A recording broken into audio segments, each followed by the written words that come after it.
VidGamesFTW.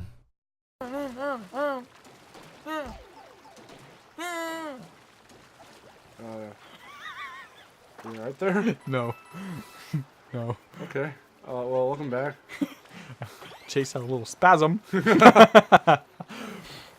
So, yet again, fucking off camera, he's whistling the Incredibles theme, which led me to ask the question again because I forgot. You've seen Incredibles 1, obviously. Yeah, it's a good movie. But you don't generally like superhero movies? No. Besides Incredibles. Why is that? Yeah, so I have a few examples. Like, have you seen the movie Hancock? Yes. I'm okay with that movie. Wow. The thing I have, and it's not as prevalent with modern day superheroes, so I'm more okay with it. I've seen like Guardians of the Galaxy, if that kind of counts. Some people may say so. It's a Marvel. Yes, Marvel. Yeah. But Ow! I swore I jumped. the old classics, at least this is how it's perceived. So don't get all ragey. This is how it is to me. Is a lot of times they have kind of like this personality of, like, hello, random citizen. I have superpowers, and so I'm gonna fucking do all this shit. When I think in real life, that's not how people would actually act. Like if they had superpowers, you know what I mean? Whereas that's why, like, if you take Hancock for example, You realize it's like fucking. he's just a guy. He has superpowers, but he doesn't feel like he's owes anybody anything because of it. You know what I mean?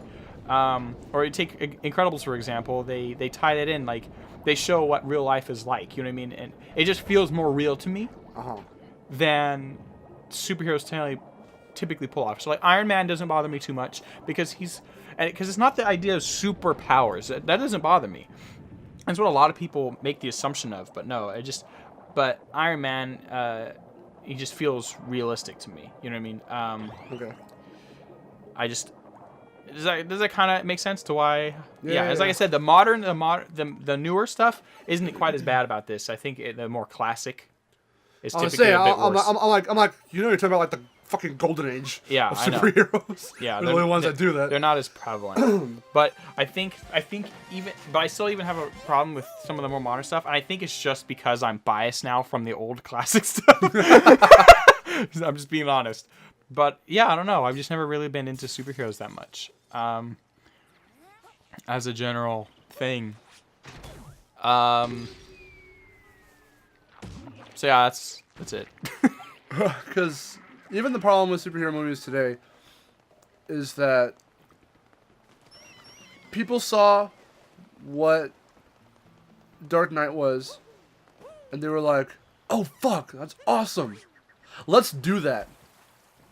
And like fucking every superhero movie now is just like trying to be all dark and gritty. You always hear those two words associated with superhero movies nowadays, and I mean it's not true, you know. Yeah.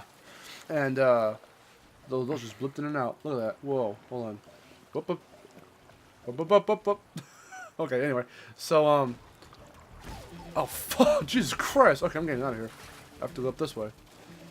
Yeah, so it's like, alright, so now everyone's trying to be Dark Knight, and the biggest fucking blatant hints of that, Man of Steel, Batman v Superman, and then DC took a look at what Marvel was doing with Iron Man and Guardians of the Galaxy especially.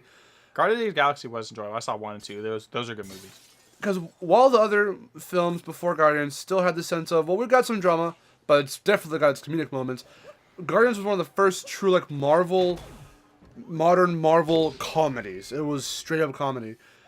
And actually, I think it's really great that at the point of this recording, Wes and I did finally go and see Thor Ragnarok, because I keep hearing not so much as complaints, but kind of like, well, concerns that maybe it was a little too comedic. Yeah, with Thor, it doesn't bother me quite as bad because he's a god, so he's supposed to be kind of for the people. You know what I mean? Yeah.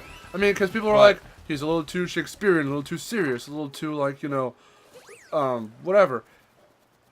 If you were to go see Thor Ragnarok, you would feel this fucking drastic change in tone. Because it is way more comedic than it is. It has its serious moments, of course, it has to, but, like, it's pretty much a half buddy movie, you know, also very, very comedic. And, I don't know. I mean, it looks like superhero movies nowadays are trying to make a change for the better, and you do see notable differences, again, for Ragnarok. Because that's why I do prefer Marvel films. Like, I'm not... To DC. Yeah, I'm not one of the ones who are going to be like, fucking DC forever, fuck Marvel, or Marvel's great, fuck DC. Because we've got movies from both fucking... It's like, whatever, who cares? Because you got those comic nerds who do that, and that's how they're classified, so whatever. But, I don't know, it's like... My mom's like the biggest fucking of us, you know, here. My mom's super into like the comics and stuff. Again, more DC than Marvel. She just grew up with it. She loves Superman. It's her favorite superhero. So she is. Superman's my. I hate him. Like he's like the pristine version of that way I just explained in the classic. Oh no, exactly. When people first do look at Superman, well, because you also got to understand that Superman, when he first hit the scene, like in the fucking 20s or something. Times obviously were different, so that was how we kind of looked up to man that was not the common man. That was pretty much how it was portrayed at that time. Look at Superman from back then in those cartoons, and look at him in like the latest cartoons or animated films now. Way, of course, fucking different. I'm trying to find the last fucking hourglass thingy. I thought it was up there. No, it is, but I need one of these other little guys. Where are they? The little spewty guys. Where are they? Spewty? They spute. They spute liquid There's water. a chest. They spute water liquids. Water liquidios. Yeah. Actually, I need this. Agua. Yeah. So, what I see in Superman nowadays, and it actually started with Smallville, which my mom got me into. At first, I from what she says, because I was about 6 or so when that series took off. And I didn't initially care for it too much because my mom was into it because she had a crush on Tom Welling. But, I grew to really like it. And what really, what I did take from Smallville was the fact that they were one of the first ones to really, it's still hokey. It's still got its dumb moments and all of that, of course. But it did try to take it in the direction of, here's the human side of Superman.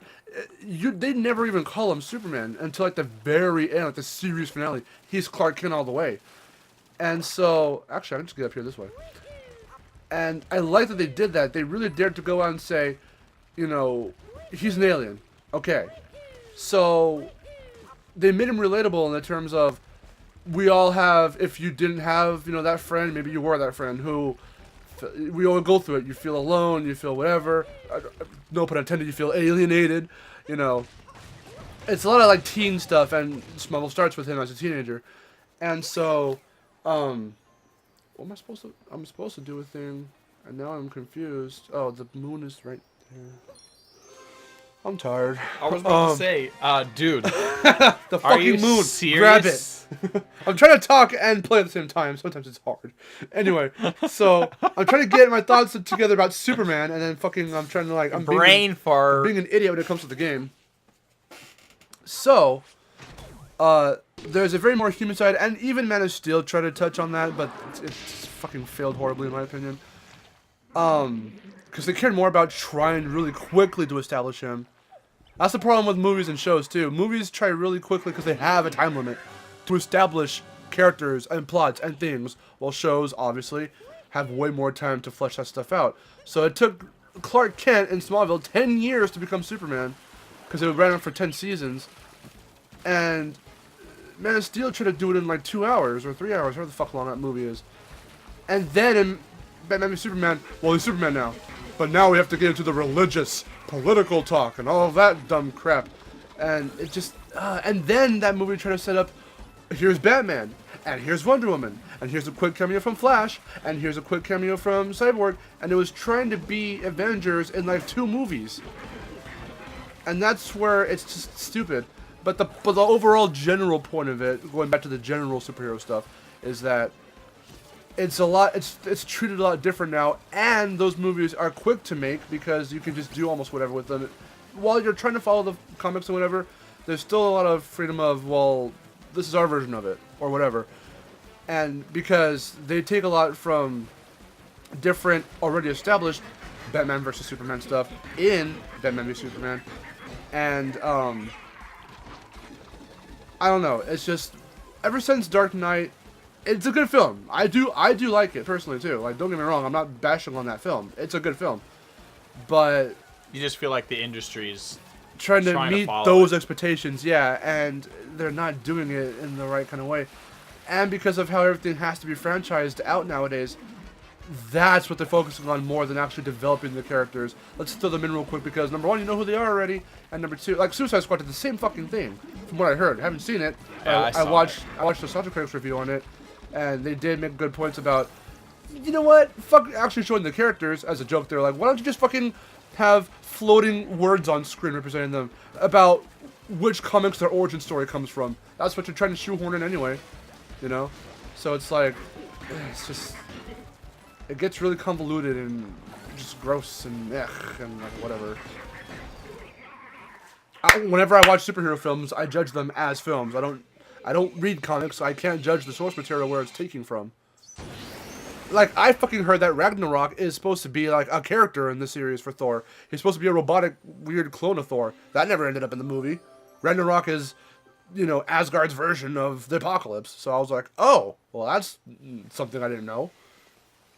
Anyway, yeah, this whole fucking episode was dedicated to superhero films and all of that. That's our take on it, I guess. To the next time, we're going to go to another world.